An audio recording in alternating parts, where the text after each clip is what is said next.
This is a 2013 Toyota Prius, the regular kind. And so this is the same for 2010 to 2015, or it should be. And today we are changing out the Clockspring, which is right there. Okay, so while I'm removing this 12-volt battery, I will explain why we need to replace the Clockspring in the first place. This particular year model, I guess, has a very common problem, which is the Clockspring will wear out, and what the Clockspring basically does is it just keeps in contact electronics that are connected to the wheel. Sometimes this will wear out, and it needs to be replaced because things like the horn stop working, which is the case for us here.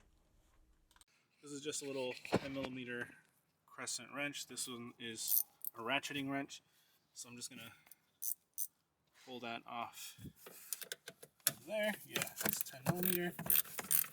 So we're just gonna pull off this negative terminal so that there's no chance of power going to that place. It's just like a little safety step just to make sure nothing gets any power, nothing gets burnt out. It's a rare occurrence, but it could happen, so you just do it for safety reasons. So this is the steering wheel. We need to get this part out to get to the Clockspring. There's a couple of panels on the side here, so this is going to have to get popped out, this thing. So we're going to need a flathead screwdriver. We're just going to pop this out. There's a little slot for it right there. Having a little bit of a hard time getting it out, but there we go. There it is. It's pretty easy. Just pops right out. And then we can see in there, inside, there's no bolts or anything. There's just a little clip that you have to undo with the flathead screwdriver. So it's just clipped in, and you just reach in there with this guy and undo it. But first, I'm going to take the panel from the other side off as well. There it is.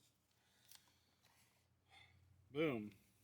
There's this little handle, and this goes right over the cruise control stick.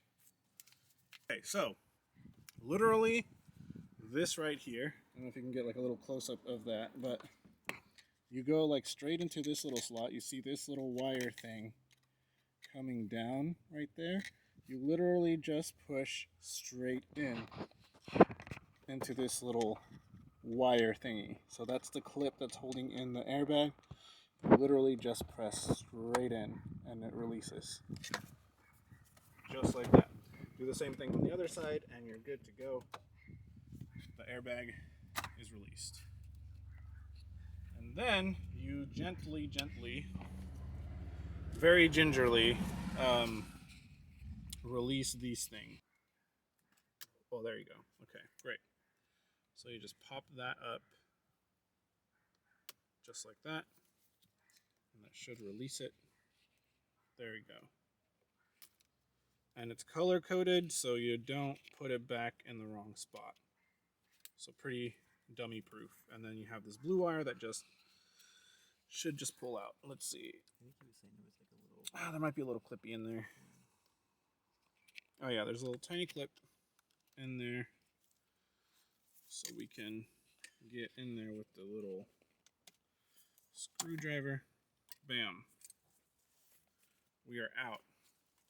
And then a good old trick that I learned from my best friend Chris Fix is you stick your airbag underneath your car. So in case it goes off, it's sort of the safest place for it to be. Now, we got to take the steering wheel off. So, you got to take this nut off, and that's what's holding everything in there. I think that should be like a 21mm nut.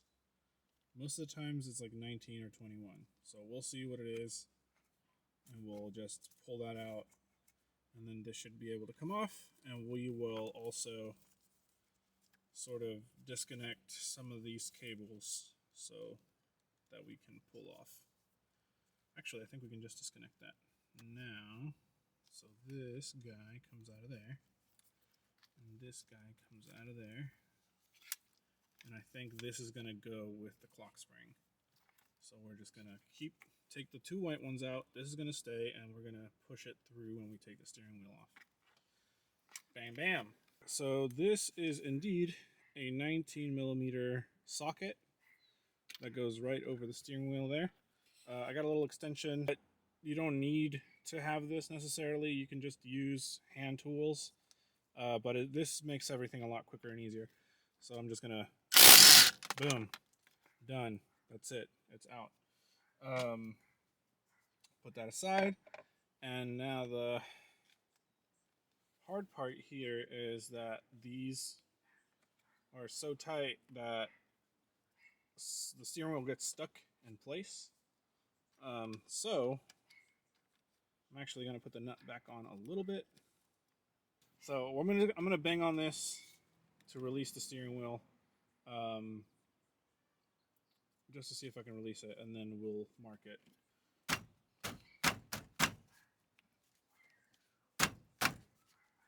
Oh man.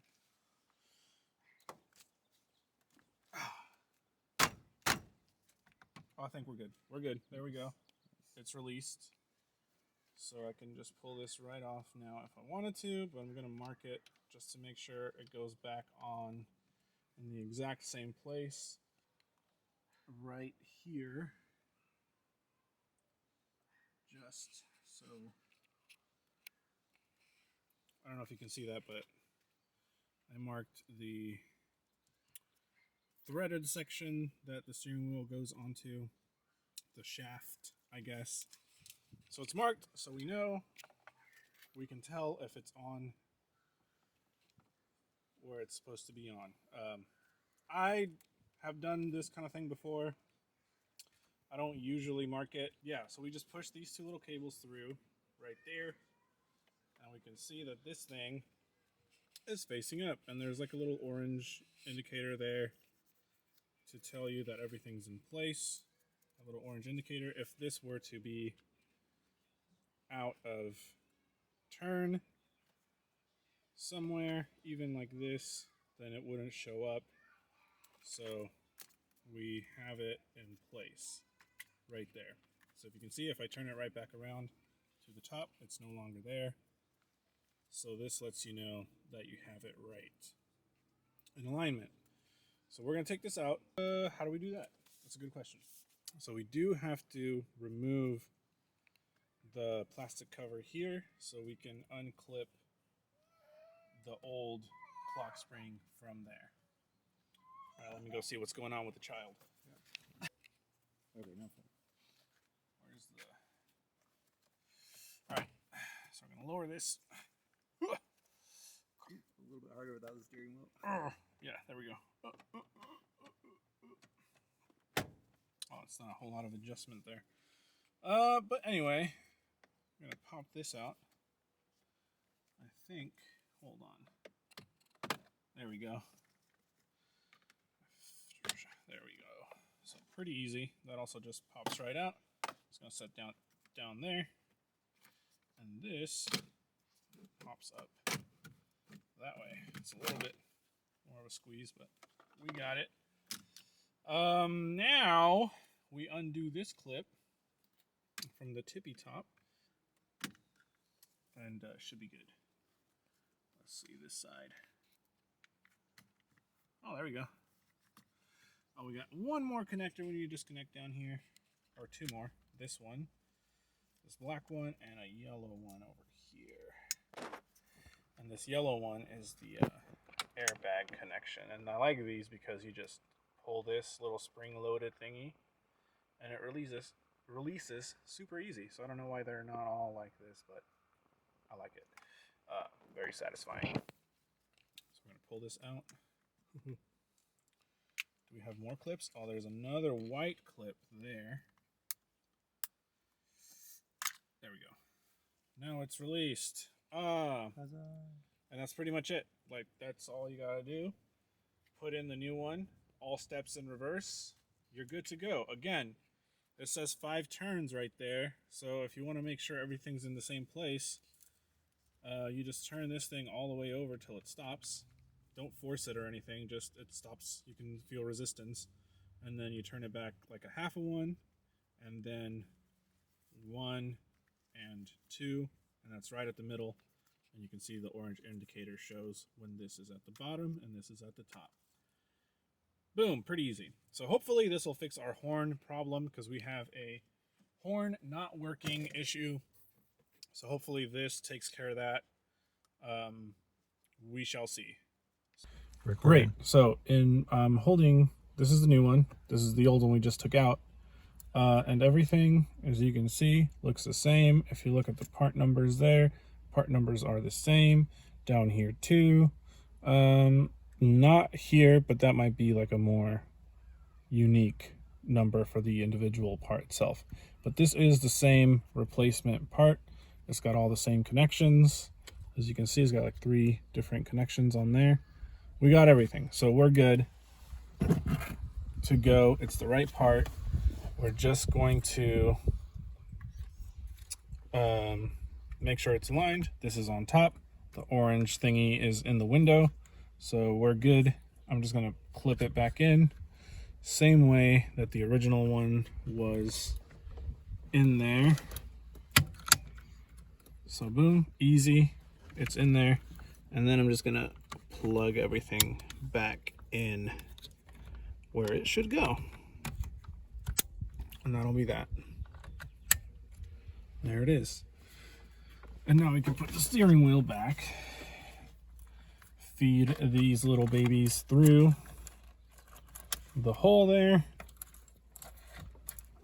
This thing wants to turn. Let's just make sure it stays where we want it to stay. And then we get the steering wheel back in place there. There we go. Okay. Good. I think we're good. And now let's plug these things back in. Everything should go back pretty easily. So now all we have to do is put the steering wheel nut back in there, tighten that up. So I believe the torque spec for this nut here is around, it's 59 foot-pounds, but so 60 foot-pounds. I believe that's what it is what came up when I looked it up. You can also look in your owner's manual. It should be in there as well. It'll give you the foot-pound spec for this, or the Newton meter spec for what you need to tighten this nut at. I don't have a torque wrench, so I'm just gonna ugga-dugga it, but that's the proper tightening, I guess, spec that you want to adjust it to. That should be pretty dang good. Great. So we got the nut in there. It's nice and tight. It won't be coming off anytime soon. So let's put the airbag back in. Take it out from underneath the car there, where we had it put away for safety reasons. And we can hook up this little blue ground cable. I'm assuming that's what it is. So I'm just gonna make sure that's in there. Yeah, I think that's in there pretty good. And then we're gonna put these cables back. You can see orange goes to orange, black goes to black. Pretty straightforward, nothing super complicated. Lock them in there, and then simply push the airbag straight in. Oop. It works. It works. We got some panels to put back. We'll just adjust this, and we can feed, make sure that's all the way down, and we'll feed this guy through here. There you go. Get in there. Oh, that guy right there. Let me get that guy past that. Nice. Great. So we got that in there, and this will be much easier. This guy. Just gonna feed you through there. Where are you? What you getting caught up on? There we go. Very nice.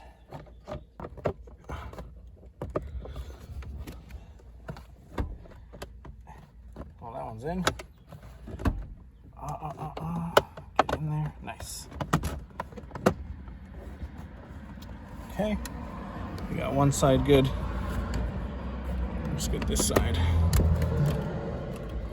If we can get you.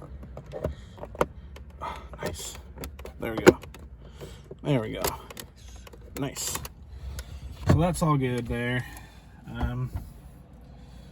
Don't know where you want to have it, but yay! Nice. Working. Great. Now we just have to make sure everything else is working, and then we'll be good. So all the buttons, everything else, we'll check that, and then that's that. I mean, that's pretty much it. That's how you work that. It's super simple. Probably one of the easiest clock springs I've ever taken out and replaced. Alright, you can see right there, those are the buttons, and we're testing them real time right there. Everything seems to be working. It's getting the signals for everything. Nice!